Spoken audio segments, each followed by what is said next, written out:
Happy day, Christ Greenfield. Welcome to CG Live. Pastor Tim Allman here with Jack Kalberg.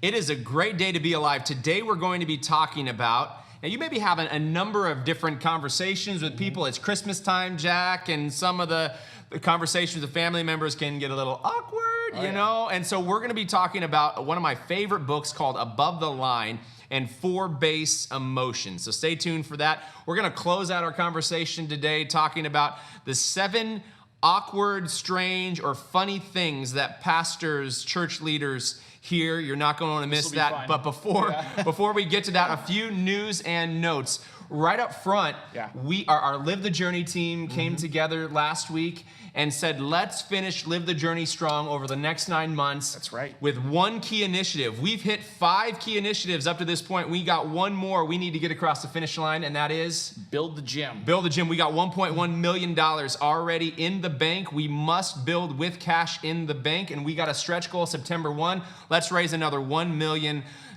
So, That's right. Why do we need to build the gym, Jack?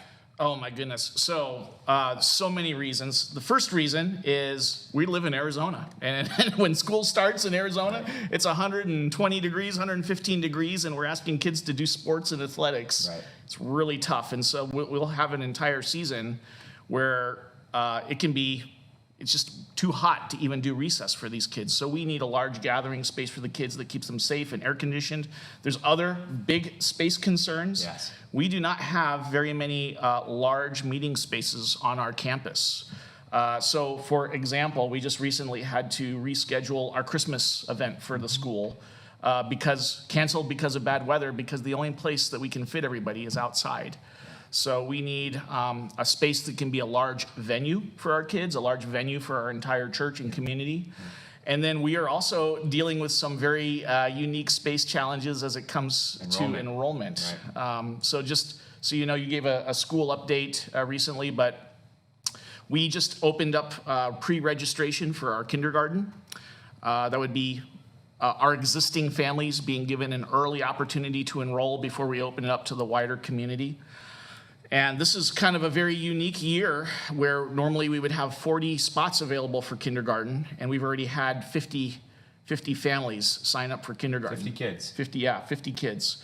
So we're already theoretically waitlisted just with the people that are already connected to our community. Yeah. So if we don't get creative, we may end up having to turn away, which we don't want to do. Nope. We're bending over backwards to try and figure out any scenario. That's right. To accommodate these kids that are already connected to our community. So we're going to get creative into the next school year, right. 22 and 23. So we're running out of classrooms. Exactly. Yeah. If we're able to kind of get super creative for that year, we break ground on September 1. Then by 23-24 school year, we've got not just the gym for athletics and getting the kids out of the heat, but also 4 classrooms. 4 classrooms there in that space. So if you're going to be hearing about a landing page, a number of different ways you can go to get us across the finish line. Every dollar counts. Thank you so much for helping us raise $1 million to do it for the kids, build the gym. So just re-emphasizing some things that we talked about in the town hall. If you pledged and you've satisfied your pledge, we really thank you for that. We want you to prayerfully consider maybe adding to your pledge or adding to your gifts. I plan on doing that. I know Tim's planning on doing that. Pattern that we'll just continue to give generously until we've funded this last final project. For those who have pledged and have not made your contributions yet or fulfilled your contributions, now is a time to really, if you're able, if you have the means to help us finish strong with this campaign. And then the third is, if you've not been a participant, this campaign's been going on for 3 years now, and there's a lot of new folks. This is a great opportunity to get connected to us in generosity to help us do a big initiative here. So prayerfully consider that. It was a wonderful time. Our town hall was well attended, about 150 people or so, which for a gathering is quite large. And we talked about, building the gym, Live the Journey updates, but our Pastoral Search team met last night. Thank you for all of your wonderful feedback. And here is what we're asking. Could you submit over the next month If you know of a pastor who has these types of characteristics, 5+ years experience, they work well, they're collaborative, they have a mission-minded heart, they're super adaptable, because they'll be serving both at East Mesa to help partner with Vicar Ryan, as well as at the Gilbert campus, and help us raise up the upward draft of up-and-coming leaders through Kairos. So if you know of someone that meets that criteria, we would love it. Another one, they're not a doer, they're a developer. So that's ultra important. We just really value when we're looking for new staff and new pastoral help that is a primary value that they have, that they care. You know, there's preaching the gospel, and then right close to that is developing people, equipping people in the ministry. So send those names to info@cglchurch.org, info@cglchurch.org, and our team's meeting again in early January, and you'll be getting ample updates both on CG Live as well as some other strategic town halls moving forward. And you can watch the town hall as it goes out in our email that goes out on Wednesdays. If you're looking for that, look for it in that email. Last kind of news and note is our Christmas Eve services. Very exciting. Again, the 10 a.m. Bring your PJs, and it's for really the toddler to maybe second grade super young range, family focused kind of VBS, shorter service, super fun celebration. 10 a.m. 3 p.m. is our contemporary Gilbert campus. 5 p.m. a little bit more of a blended. 7 p.m. very traditional. 11 p.m. super traditional. This is for Gilbert campus, and then East Mesa campus, 3 p.m. and 5 p.m. We also have the Travelers service that we're doing, right? Talk about that. Yeah, so that would be, it's the Wednesday prior, and this is a unique service. To be truthful, this is kind of a dress rehearsal for us to do Christmas Eve service well, but it's also an opportunity for our Christ Greenfield families who are, for whatever reason, not available to worship with us on Christmas Eve proper. Maybe they've got some family traditions that they're doing at home, or maybe they're traveling. That's why it's a traveler service. Traveling out of town to be with family elsewhere. We provide this opportunity to experience Christmas Eve with us on the Wednesday prior. Right, so Christmas Eve. Christmas Eve, yeah. Eve. It'll be wonderful. And Jesus doesn't need any dress rehearsal, so the Holy Spirit will show up and show off. It'll be wonderful. All right, let's dig into our conversation on Above the Line. I give book recommendations a lot. Read this about 2 years ago. It's by Stephen and Mara Klemich, PhD. They work and do consulting on culture. How do you create cultural safety? They've worked with the CEO of Yum Brand, so that's KFC, Taco Bell. They've worked with the Pizza Hut, Amway. Amway got a shout out for their healthy culture. Anyway, they've worked with a lot of different folks to build culture, and I love they may be Christians, so this is a secular book, but the values here are very helpful. So living above the line. Let's understand living above the line or living below the line. To live above the line is to live with love and humility. And we can fluctuate because of our sinful nature consistently. We go below the line. So the opposite of love is fear. The opposite of humility is pride. A few kind of interesting quotes from the book. Love is our greatest need. Rejection biggest fear is our biggest fear, and we spend our lives seeking love and often avoiding rejection. The great theologian John Lennon said, hello, John Lennon, there are two basic motivating forces, fear and love. When we are afraid, we pull back from life. And when we are in love, we lean into life, to all that it has to offer with passion, excitement, and acceptance, both of ourselves as we're continuing to grow and of others who are continuing to grow. So he also said, I am the Eggman. That's another famous John Lennon quote. Anyway, but this is a scriptural reality. Yeah. So if you've got the text there, Jack, from 1 John chapter 4, John writes what? Yeah. There is no fear in love, but perfect love casts out fear. For fear has to do with punishment, and whoever fears has not been perfected in love. We love because he first loved us. If anyone says, I love God, and hates his brother, he's a liar. For he who does not love his brother, whom he has seen, cannot love God, whom he has not seen.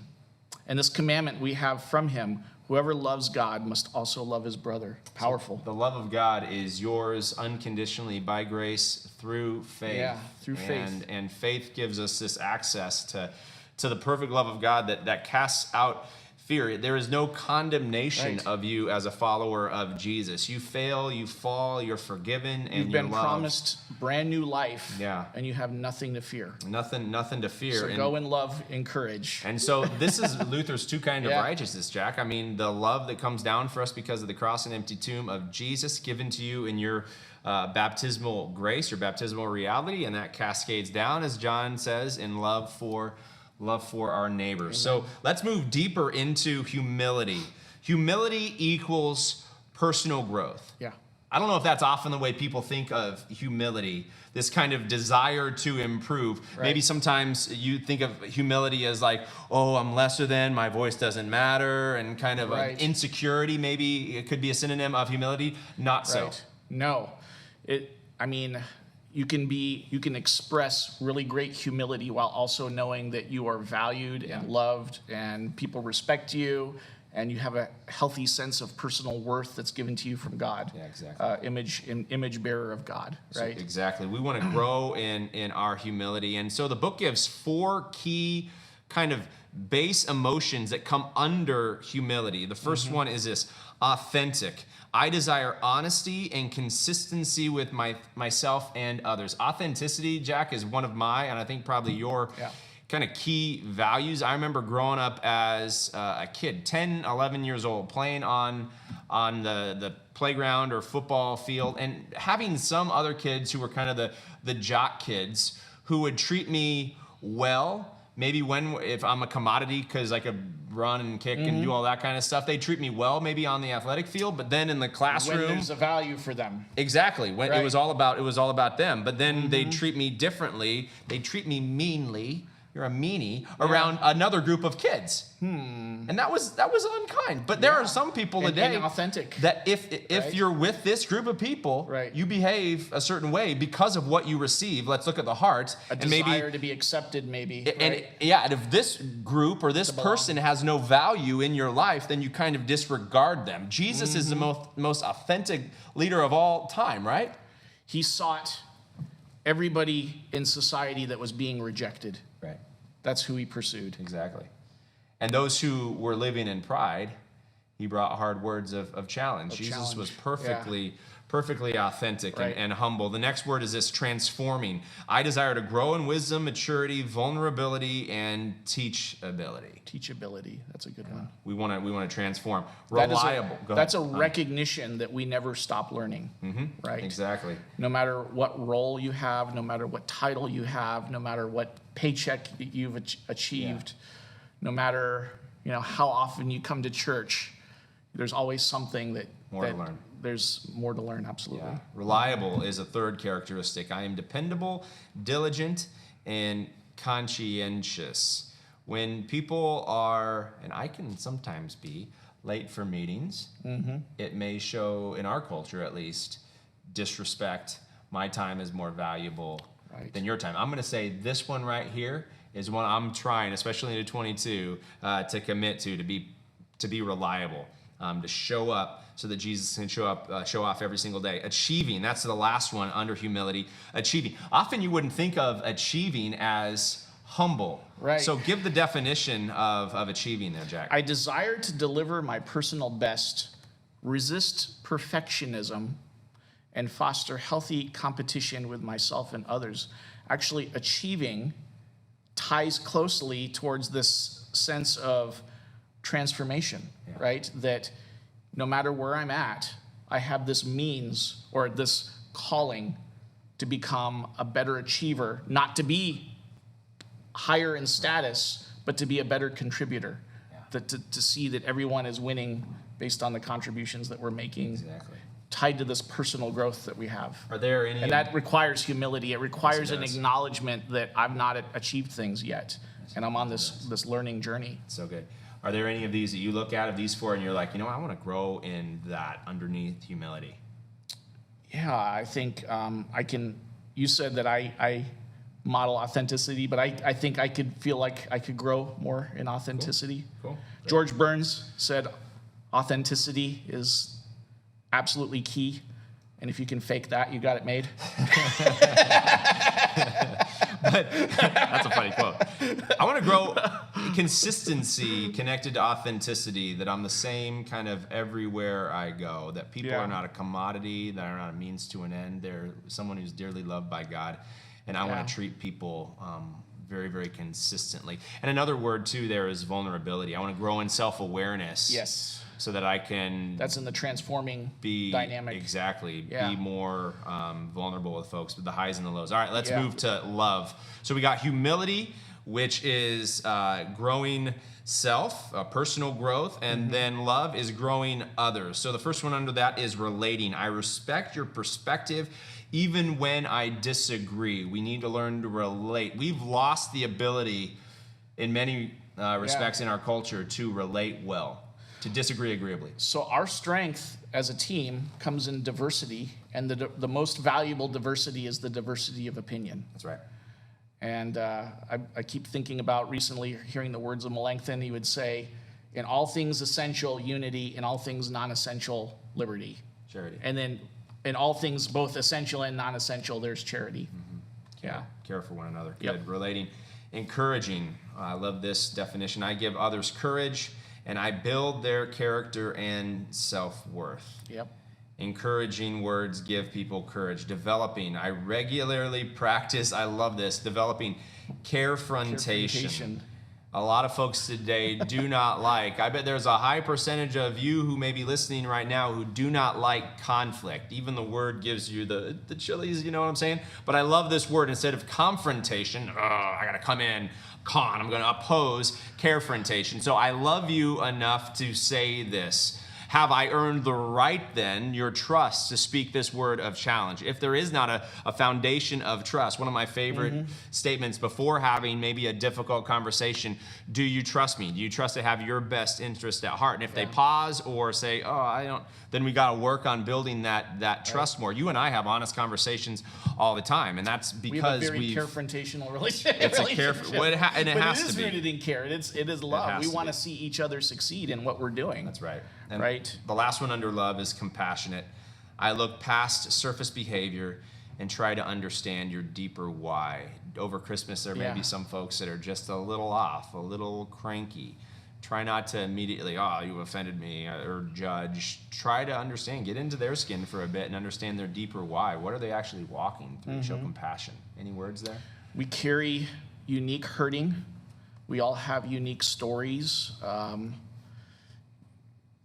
Christmas, you talk about Christmas. Christmas is a time of joy for some and a time of sorrow for others because maybe it's a time that they're thinking about their loss, right? And so, you know, when you're able to, with compassion, put yourself in somebody's shoes, the things that may anger you, they actually become an area of connection. That's right.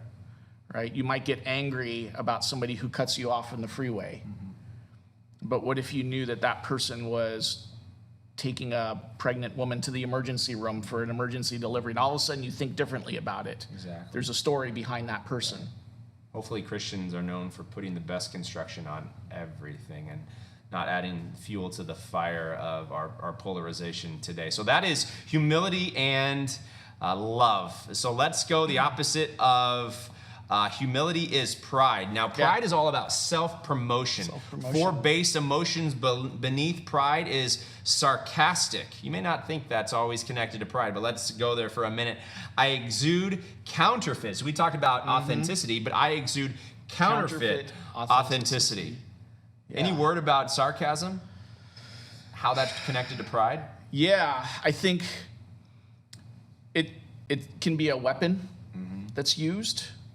I think that's where I've seen it. I've seen humor, maybe we could say sarcastic humor, that can be used effectively to create a bond with people, but then I've also seen sarcasm used as a weapon to elevate status and make other people feel lesser, right? Those are both examples of sarcasm, and I think a real wise person has to understand where am I going in this conversation? Am I trying to build a relationship and raise people up?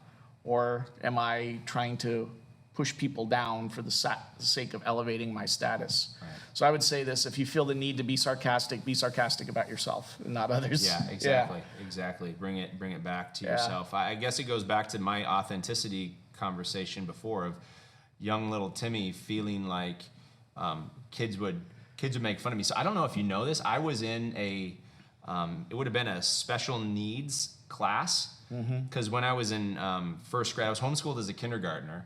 And when I was in first grade, went to a public school for 3 years, Burlington, Colorado, rural community, Eastern Plains of Colorado. And they thought that since I was homeschooled my first year and I had a very substantial lisp, I couldn't say my S's very well. I talked like that. That I needed to be in a special class. And I spent a whole year in that class, and I didn't, you're 7 years old, you don't really know it's anything special. But I guess my mom tells the story that my lisp got better. I worked with a speech pathologist that whole year who helped me, and then at the end of the year, the lady said, Tim doesn't need to be in the class anymore. But could he stay in the class, because I really made good friends with the other kids who were in that class. So my mom told me that story, and it was like a value shaping story. Yeah. You have deficiencies, you have gaps. Sometimes they're maybe misaligned or misacknowledged. Yeah. But nonetheless, be there for others, whoever is in need. Absolutely. And develop commonality with them. So sarcastic. Let's resist that, and if we do, it's toward ourselves. Competitive. I am the best. I'll acknowledge this one, given my athletic background. This is all rooted in pride. What is a better way to think about competition? Because we use this. I'm going to Simon Sinek's book, The Infinite Game, and there he talks about needing a what? Worthy rival. A worthy rival. Yeah. Yeah. So worthy rivals are good, and I've shared this with other folks in some of the coaching work that we've done. Is it good for a church to want to be the best at what it does? If churches in the community are competing lovingly as worthy rivals, who wins? The community wins. Right.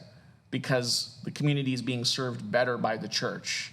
But there can be an issue where at a certain point that becomes about the pride. And the pride, that's when it transitions from we to me. That's right.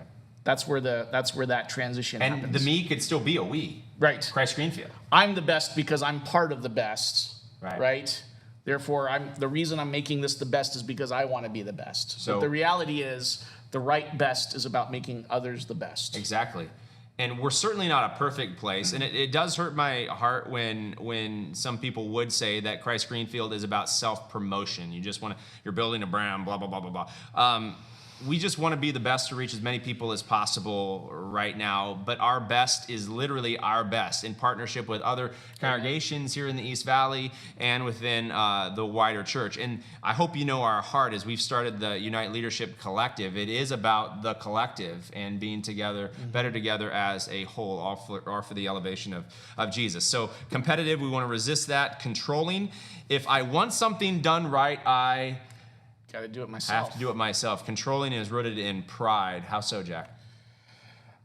It is a belief that your way is the right way and that you have some sort of special knowledge, special wisdom that you bring to bear that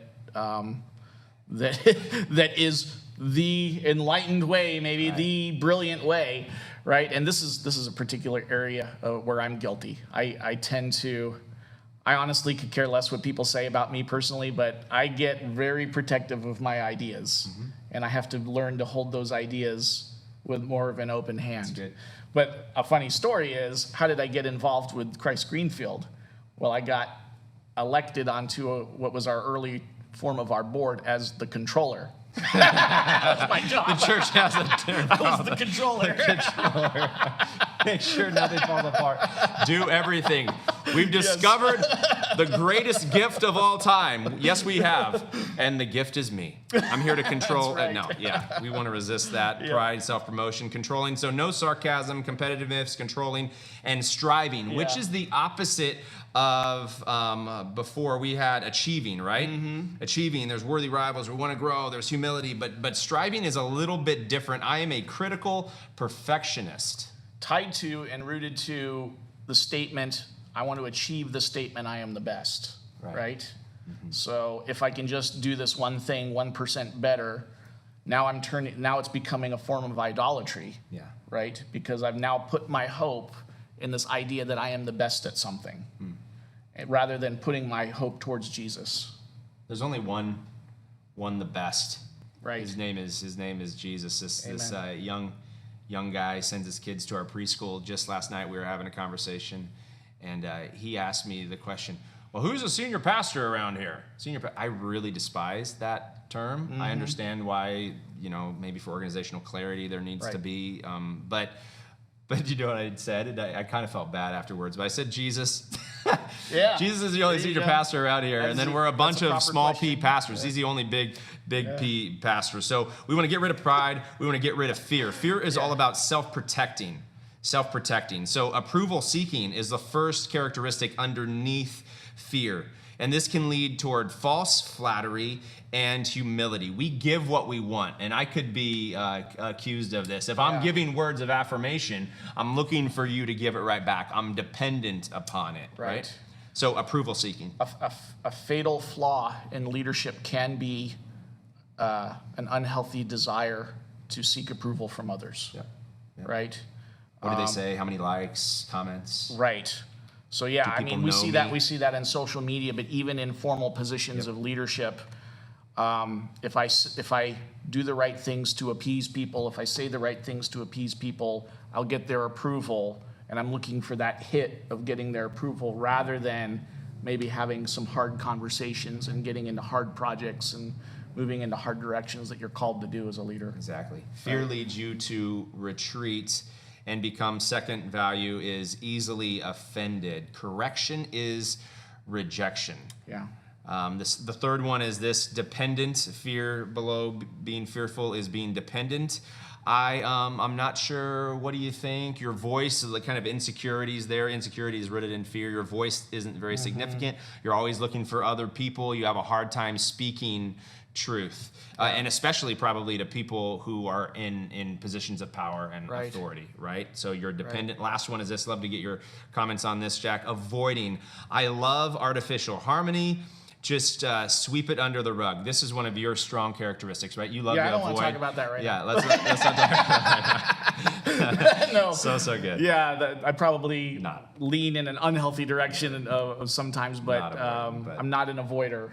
But I can see how, for the sake of harmony, people will avoid hard conversations. I've heard this quote from Dave Ramsey: to be unclear is to be unkind. That's right. Yeah. So that's the book, 6 Keys to Growing Our Character. A few 6 key strategies would be this: to grow in your self-awareness, to be courageous in new activities, pursue new learning, new activities, be stretched, be courageous with others, embrace awkward or difficult conversations. And here are 3 things we got to practice as our character continues to grow. Practice forgiveness. Be quick to ask for forgiveness and to give it to other people. Practice gratitude always, every single day. And then the last practice is to practice prayerful meditation, but just a dependence upon Jesus, for him to speak, and for you, your sinful, selfish pride, the way of the world, to step back so that Jesus and his posture, who is love and humility in the flesh, can show up in your life.